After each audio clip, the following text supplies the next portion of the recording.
ሰው በራሱ ኃይል በራሱ ትግል የሚያደርገው ነገር የለም። ሰውን የሚፈውስ የጌታ ስም ነው፣ የጌታ ጸጋ ነው። እዚህ አንድን ነገር እንደሚሰራ ካወቅ አንዴ ከተናገርክ ይበቃል። አሁን ፊርማ ፈርም ስትባል አንድ ፊርማ ትፈርማለህ፣ 30 ፊርማም ልትፈርም ትችላለህ። እንደ አንድ ፊርማ ነው የሚታይልህ። ልክ 30ውም አንዱም እኩል ነው።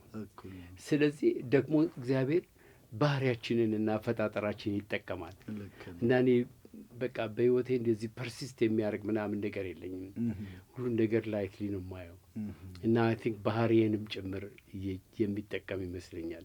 እና አንዳንዴ እንዳልከው የሚሰራቸው ተአምራቶች እኔ ራሴን ያስደነግጠኛል። አሁን ትናንትና አንድ ሰው ከናዝሬት መጣ።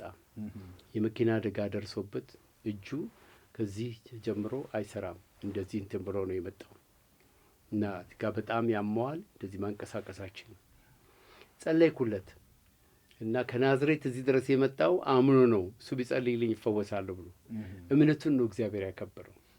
እና ጸለይኩለትና እስቲ አሁን ጥሩ ማድረግ የማትችለውን ነገር አድርግ አልኩት። ይሄንን ሁሉ ፈታታው፣ የታሰረበትን ፈታታውና እንደዚህ ሲያደርግ እያለ ተው አልኩና ወደታች አወረድኩት። ምክንያቱም እኔን ማሳቀቀኝ። ከዛ እንደገና መልሼ ጸለይኩለትና አሁን አንሳ አላልኩትም። ምክንያቱም ሲያነሳ እንደዛ ትንሲል ስላየሁኝ፣ እሱ ግን ወዲያው ብድግ አድርጎ ተፈወሰ ማለት እጁን አንስቶ። እና በቃ ፈውስ የእግዚአብሔር እንጂ የሰው አይደለም። አንዳንዴ እኛ በመጮኻችን በማለታችን እኛ እንዳደረግነው ሊመስለን ይችላል።